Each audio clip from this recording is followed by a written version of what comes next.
package on and still leave it continuous. Okay. See, this is his inventory here. Now once he runs out here, if he's not knowing this cable, that's too bad. Alright. How long do you typically run? I mean, what length of cable is spooled? Are you talking thousands of feet, hundreds of feet? Oh yeah. Tens of thousands of feet? Once probably run, I'm gonna say about 3,000 meters. 3,000 Meters. meters, okay. In a medium-sized core. Right, because a bigger core is going to take a lot more tape. Right.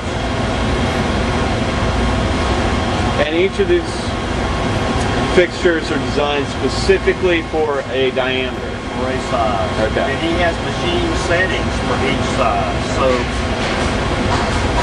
don't y'all have extra pigtails? We got a whole set over here we can look at off the equipment. Okay. So let's see, we come up. I'm just thinking of how I can take this back and well, explain. he's gonna run it. Can you start it without the doors being closed? Oh yeah. Yeah. He's getting ready to start. Okay. Pull a door here.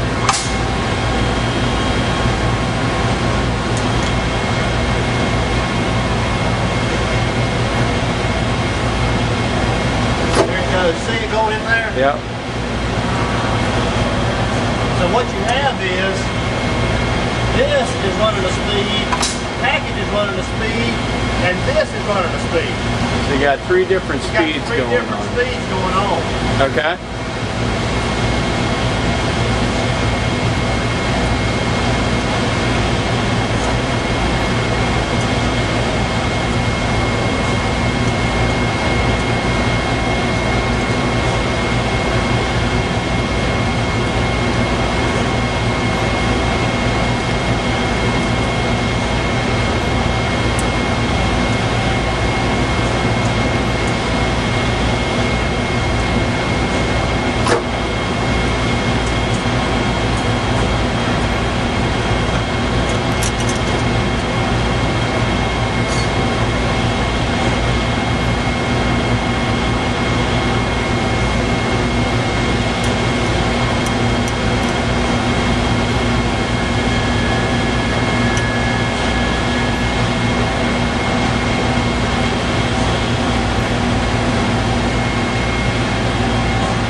Called payoff right here. This is where you take them. This cable can be sold as a finished cable, but in certain indoor applications they want it in conduit. So this is placed in conduit for them. Okay. That way, this conduit in most states requires a license electrician to size and run the conduit. Right. But once we size it, place it in here, then you can have a lower cost labor and actually pull it from point A to point B. Because it's not, okay. And it's more cost effective for the installer and for building construction to do it that way. And this is why it's become a huge product line. This right here is a tension control unit. When you lift that up, you start this reel forward and maintain a certain tension. So Okay. as the reel goes down in size, The tension's going to change, it's got to speed up, but this is going to, keep the tension the same. This piece of equipment right here is a link counter. okay. We just measure how much link we put into the system. It's a tangential link counter. It's a standard piece of equipment that you can purchase anywhere. Yeah. Interesting mechanical engineering problem in terms of measuring length. Length is critical to a lot of industries, just like it is ours. We sell based on length. We have to know how long the cable is. Exactly. That's our money right there. What's the precision on that? They claim 0.05%, but we can play On with 3,000 or 300, they say 3,000 meters, right? Right. pretty good. We can get 0.01 out of it if we pay attention. Now, why they designed this one like this on the counting error,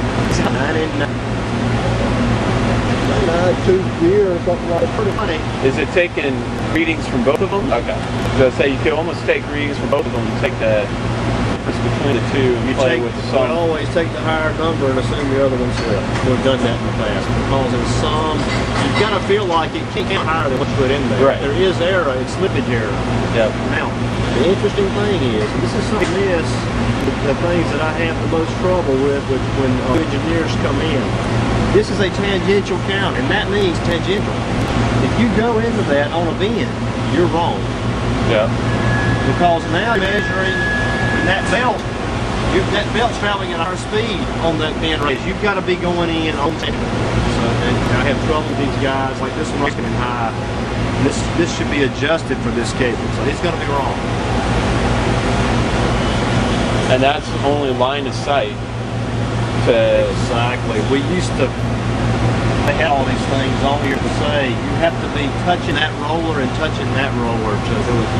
This is off the topic, but we had an interesting problem one time with a guy that I worked with when we were back in the early 90s. Right. It's called reverse oscillation marking. So when we make our cables on the other side of the plant, because just like we were talking about, the armor is not formed tightly on the core. So if he doesn't have tension on both sides, the core will just sit there. It's a loose fit like this, not tight. Okay. Too tight a fit causes attenuation indication. Fiber optic cable. Not on an outdoor cable, but an indoor cable is a fairly soft construction. So if you squeeze too much, you put your fiber in too sharp a bend and the line sticks. Okay. Right.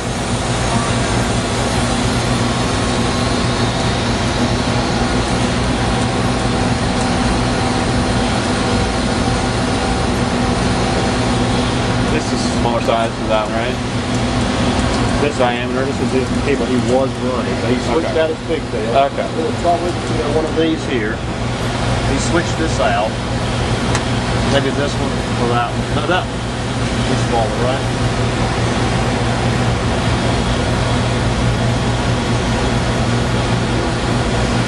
We could ask him where his tool was. He was using. Okay. Just want to make sure that there was not an additional operation going on in the middle here. Oh, like a swedge, Yeah. That does happen like in a coaxial cable. That's how they do that. They roll the aluminum. Okay.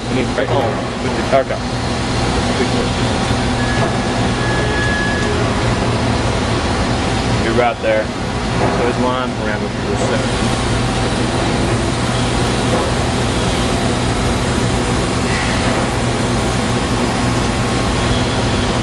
So what kind of control he has? The strip pin, and we have speed, RPM, And your line speed and your strip speed. Convoluted here is the way that's done. That's a calculation. That's not a set. That's exactly what we're doing. That's giving him a road now. As slow as he's going, he's already going through. That's moving it. I think the machine will do maybe 1200 or something like that.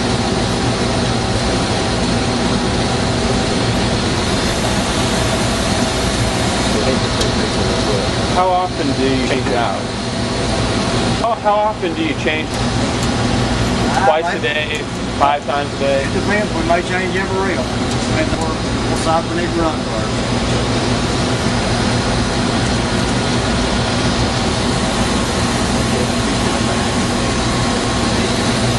How fast is it? 6 years? You got it. Set is. That's the actual. I don't see a set point though. I don't see where it's going to. I think it's somewhere around 6 to 8 meters a minute. So you've got these things that we have. Could we provide 3 of these? Well, if we got one, I have a case where we can keep them and still allow all the teams to have access to that one. Okay. But some molar and all is is a critical issue. Okay.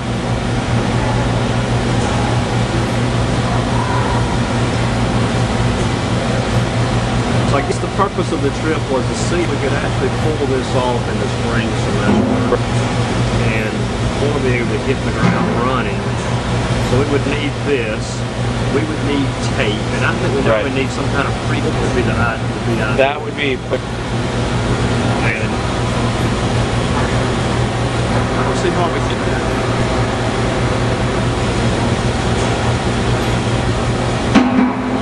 What's interesting to me is the tape's actually going this way, but the traction leans back.